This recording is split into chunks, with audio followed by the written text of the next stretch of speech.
All right, so before the whole lunch break thing, we went through a nice simple structure for doing some hypnotherapeutic work, right? And would it be fair to say that you started to experience something significant and then shifts are occurring? I realize that not all of you necessarily had a resolution, but all of you got closer to one, if not actually received that. Would that be fair to say? Yeah. And remember, you're only working for half an hour, and I'm still recommending you initially start with 90 or 120-minute sessions to really be able to put everything in, including the kitchen sink, right?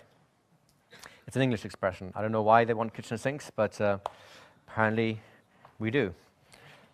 So what I want you to know is take this, this sort of training wheel model we played with and give you a more general model of what I would consider to be a model for Ericksonian hypnotherapy. Nothing in this list will surprise you except for one or two things that we'll cover tomorrow. But I want you to be aware of it, because then we can start looking at really the therapeutic stage in it to play with that. Before we actually go into this model here, let me just simplify this into three steps, just because it puts everything in perspective, right?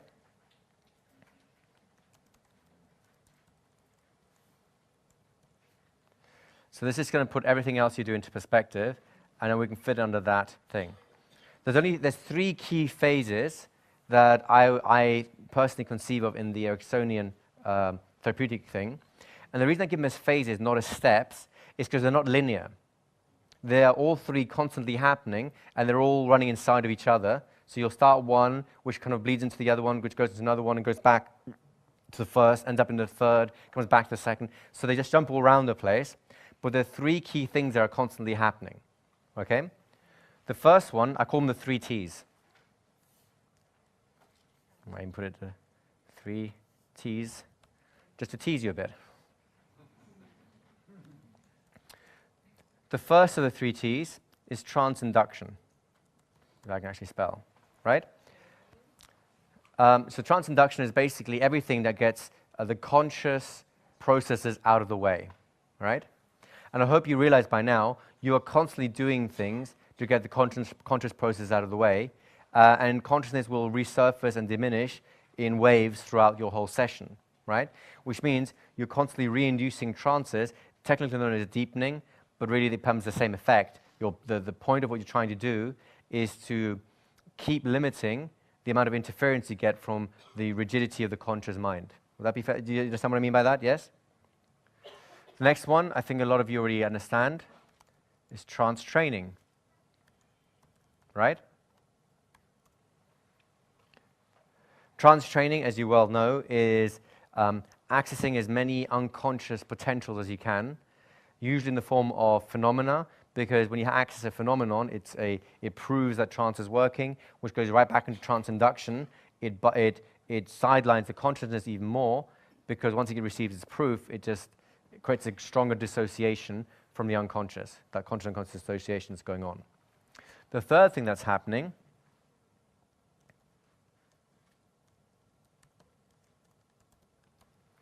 you're going to start doing a therapy. You're using therapeutic trances. You're using the experiences, you're using the fact that the conscious mind is not so involved from step 1, and the fact that you have lots of experiences brought up in phase 2 to do something practical with it.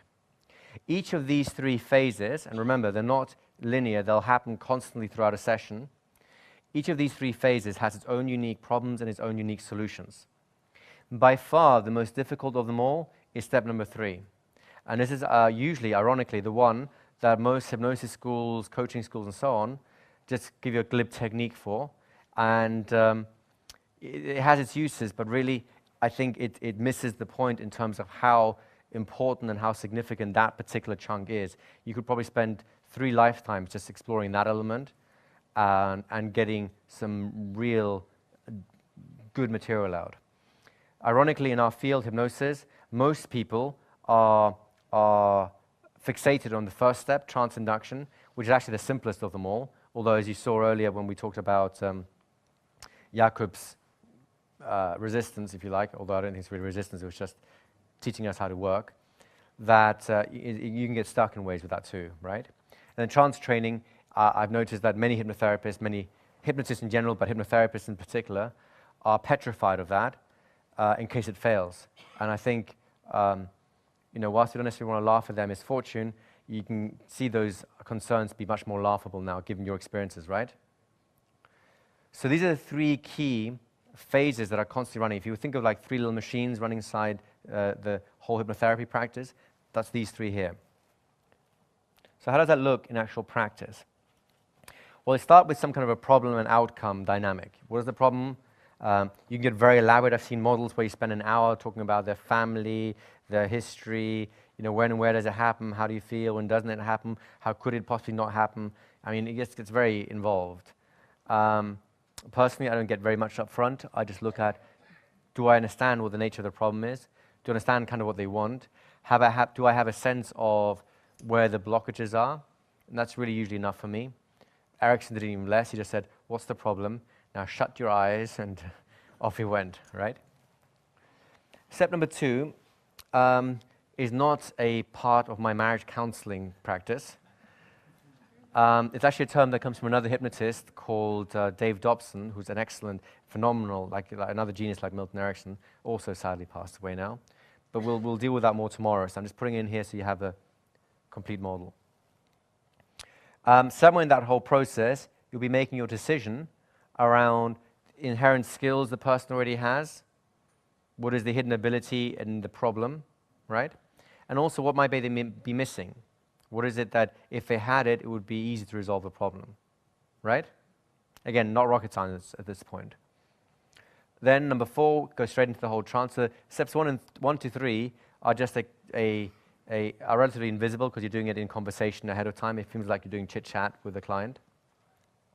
This is where the action begins as far as they're concerned. Now, you can start that formally and say, look and focus on this point, and now go inside. You can also do it informally, for example, in the form of an hypnotic lecture, right? Erickson loved doing these sort of things, where he'd say, okay, so your problem is X and Y and Z, and you've tried this and this and this to resolve, and it's failed. Now you've come to me for help. And you really need to understand the human functioning, or the functioning of the human body in this regard. You can breathe, and you can feel comfortable about breathing. Some people have discomfort, but soon it turns into a comfort when they understand the mechanism of breathing, and off he goes, right? The person has no idea that the trance has begun. They're just going like, what's going on, right? So the trance induction, or the trance phase here, I hope you realize, is you can be semi-covert, you can be totally overt. Doesn't matter too much, depends on where you're at with that particular client, okay? Then you have, I pull out 3 phases of trance training purely because, and again, they'll all kind of come together anyways, just to keep you posted with the general idea that you want to be doing a fair number of Dr. Unconsciouses within the process. In other words, you want to talk to a semblance of that conscious mind from time to time. As you get more experience, you'll end up talking to their unconscious more as a somnambulist, although initially you'll think you're talking to a conscious mind until you realize you're not. But this 5, 6, and 7 really is to put you on alert that there are many ways you can run those particular processes, that you do want to make several trips into the fractionation process, that you do have separate tasks to perform in there. There are several different skills that you wish to elicit from them, and that all of them are important to the therapeutic process. And from time to time, you may skip one of those steps. You may not go with a missing skill. It may be enough with an inherent one. Or you may just do a general trance training and discover sufficient resources to do the work you wish to do, in which case you make a professional decision not to continue to find more resources because you can get on with the therapy. And if you're correct, then you did a good job. And if you're incorrect, the client has no idea that when you go back to doing some more trance training, that it wasn't your plan all along. So again, steps 4, 5, 6, and 7 should be pretty straightforward for you because you've been doing it quite a bit now, right? You okay with that one? So let's have a look at the second portion. So really, you can see the general sort of steps 1 to 4, kind of the trance induction phase. You've got to figure out what the heck to do with these people and what kind of people you have. Steps 5, 6, and 7 are really the trance training phase. And then, as we talked about before, I've given to you in a linear list, but these things are happening in cycles continuously anyways. And then 8 through, well, to the end really, is the therapeutic stage. And again, you can do a lot of this stuff as things are happening. For example, when a trance phenomenon comes up, you can start seeding their learning straight away, right? You don't have to wait until a later phase, although you can wait till a later phase. I mean, there's a lot of choices that you have available to you, right? So you know about seeding their learnings, you understand about seeding their future memory, which basically gives the unconscious mind the opportunity to adjust the conscious goal in accordance with the whole personality. And there's many ways you can do that. These are relatively indirect. You can directly ask the unconscious mind to adjust the goal so that it becomes more relevant to the person. There's many things you can do with that. Stage 10 is purposely ambiguous. That's where you do the therapy. So far, you've got a couple of maneuvers you can do in therapy. You've learned the reframe, right? Yes? You've learned to use trance phenomena as power loops in terms of, here's an experience of trance, here's a way of separating yourself from memories and learning something from them. So you can use it as a general, just review your memories in a new way. You learn how to play with the emotions to some degree. So you have 3 simple maneuvers that you can put into that, right? Those of you who've got more coaching and therapy experience can plug whatever model you happen to know into this point as well, and it's much more likely to be successful because the problems you typically run into are less likely to emerge now, right? And we'll come up with some more processes today and of course tomorrow. Integration and testing, well, that's pretty straightforward at this point, right? One thing I may add to this, just to get an idea of completion, this can include what's called the post-hypnotic suggestion phase. What a post-hypnotic suggestion is basically an instruction to experience something outside in the real world once they finish the trance, right? Really, it's the same sort of thing as the future memory, right? And I'll do it this way because it'll be fun. And this was one of Ericsson's favorite ways of preparing that. And you should know a lot of these ideas, especially the idea of inherent skill and the idea of the post-hypnotic suggestion, comes from one of my mentors, John Oberdorf, who also did an Ericksonian seminar, an excellent seminar called Training Trances. There's a book of the first portion of that seminar available, and it's a great read. It's really worth reading that. So, you'll recognize, if you do read that book, you'll recognize where some of my ideas came from, and just taking my hats off to him because, of course, that's where I got the start of this. The model I run is a little different from his, not to say that's any necessarily better or worse. It's just the way I perceive it, and hopefully it'll help you perceive it in similar ways. It's definitely worth getting a second opinion.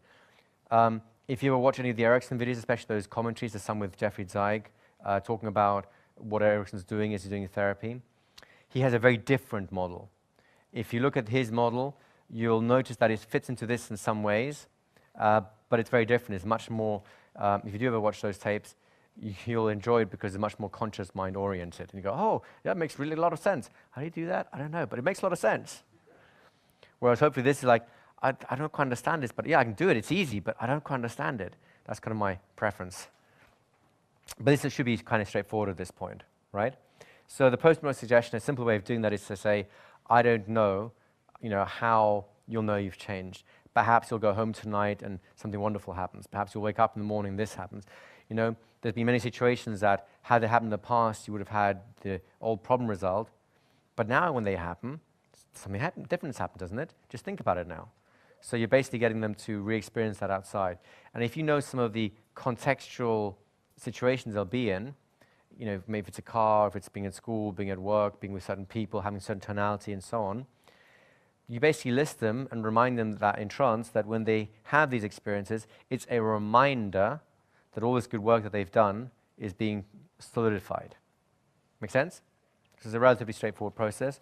After that, we typically want to present amnesia. You can give it more hard line to say, you will forget stuff, my preference is to offer the unconscious mind the opportunity and the right to let the conscious mind forget those portions that are important for it to not interfere with or think about. And so typically you'll have, or at least what I get, is a dual result. The most elegant version was, I think, believe it was yourself, when the gentleman came up who said, I heard everything you said. I have no idea what it was, but I heard everything you said, right? That's a great example of amnesia. He didn't forget the fact he was in trance. He didn't forget the fact that he's had conscious activity whilst in trance. He has no idea what it was, so he can't interfere with it, but at the same time he can acknowledge the fact that it occurred, right? And sometimes, that's a relatively common thing. Sometimes they will swear that certain portions never occurred. Of course, you don't remind them about that. And other times they'll say they know everything. And if you want to test them on it, just ask them about it. What I recommend you do, if you're going to ask them about what happened in the trance experience, get them to take a break first. Right? Let them walk around for a bit. You know, you'll see people often in a trance afterglow, like where they're doing this sort of thing. Wait till that's stopped, because they're still hovering. There's an afterglow. When hypnosis finishes, especially when a lot of stuff has happened, there tends to be this afterglow that lingers, kind of like when you wake up in the morning. You have this sort of sleep afterglow that lingers. Wait for that to diminish, because they're still on the threshold of trance, so they'll have more access to what's going on there. It's called state-dependent learning. Once they've changed their state more significantly, they're more in their everyday alertness. When you ask them about it then, they've had a much better chance to forget the important bits, which is great, right? And you, of course, understand why now, right? If you do ask about it, don't remind me, say, hey, what do you think about this bit, right? Because then you're reminding them about it again. It's just, is there anything you want to say? How was that experience for you, right? Is there anything that you recall from that? Versus, what's everything you recall about that? You understand that there's a subtle difference in the way I present it, which will be received differently, right? Self-appreciation, very important. I think it's a fundamental thing. It really comes across clearly reading Erickson that he really appreciated and respected people of all walks, no matter how messed up their life has become. I mean, some people who came into him really did some messed up things and really experienced some strange and unpleasant situations. And he still respected them immensely. He still treated them as a valuable, unique human being, whether they were prince or pauper, right? And he made a point to ensure that they did the same for themselves, that they appreciate themselves also. So that's an important point. And then finally, you end the trance. You can do it indirectly, where you say you can come back anytime you feel right. You do it directly. Erickson was not shy of saying, now count from 20 to 1 and awaken at the count of 1. Right, that's very classic authoritarian hypnosis. Many Ericksonians miss that, which is funny. But you know, you use your instincts, whether you want to make it a more formal ending or informal ending. I like the informal ending because then people go like, what the heck? And I also like that the last part of their trance is a doctor unconscious, because they don't know when they've woken. They don't know why they've just awoken, right? But you don't have to do it that way. You can do it anyway. And there are times when I'll just count them out purely because I consider it to be more valuable for them in that sense. Lastly, you want to distract them from what just occurred because of that trance after we just talked about. Have a general chat, you know, about the weather and all the rest of it. One thing Erickson loved to do is, right up here, before he starts talking about the problem, or maybe around the gold digging stage, he'll start talking about something random. Sometimes actually even before the trance induction, right? Weather, football, a play him and his wife saw, a meal he just had. People go, huh? He'll make no attempt to segue into it smoothly. He'll just start talking about it. Then he'll interrupt that as though, you know, halfway through, start doing the whole trance induction, the whole process, and by then they're just off in fairyland. And when they come back and it distracts them, he'll just carry on the conversation from where he left off. And that creates a very nice loop. And this works on a principle in psychology and in memory research called recency and primacy. The things you remember the best is the beginning and endings of things. right? So it gives you the beginning of something and the ending, and the ending of something that fit perfectly together. So the mind has a tendency, it's not a guarantee, but a tendency to put them together as a whole unit, and everything else that's happened in between kind of just vanishes, right? The other version is distraction. Have you ever noticed that, if you have something really important to say to someone, and they go, sure, you tell me your needs in a minute, but first, and they say something completely whatever, and it takes your train of thoughts off, and they go, what is it you want to tell me? And you go, oh, never mind. Because they change your train of thought. I actually used to love to do this, especially with the colleagues that really would give them a hard time or going to chew them out of something and so on. You just distract them just to the point where we're about to launch in, and then go afterwards and, so, and what is it you want you to say? And they'll go, oh, never mind, and walk off. So the whole model of Ericssonian therapy should be pretty straightforward to you right now, although I appreciate there's many steps in it. It's not so much that you have to remember the steps and the sequence. These are all stuff that's happening pretty much at the same time, layering over each other and so on. And this is one of the reasons why it can be, it can feel like or seem like a daunting task, trying to make sense of what Erickson is doing. Is doing basically most of these steps, especially step 4 through 11, are constantly happening on top of each other, and you'll distract in one way and you'll go another way and another way. And so a lot of things are happening, and to keep track of which one's happening for what reason, what stage is at, that can take a little bit of skill sometimes, especially when you're like going there with them, right? Do you have any questions about this?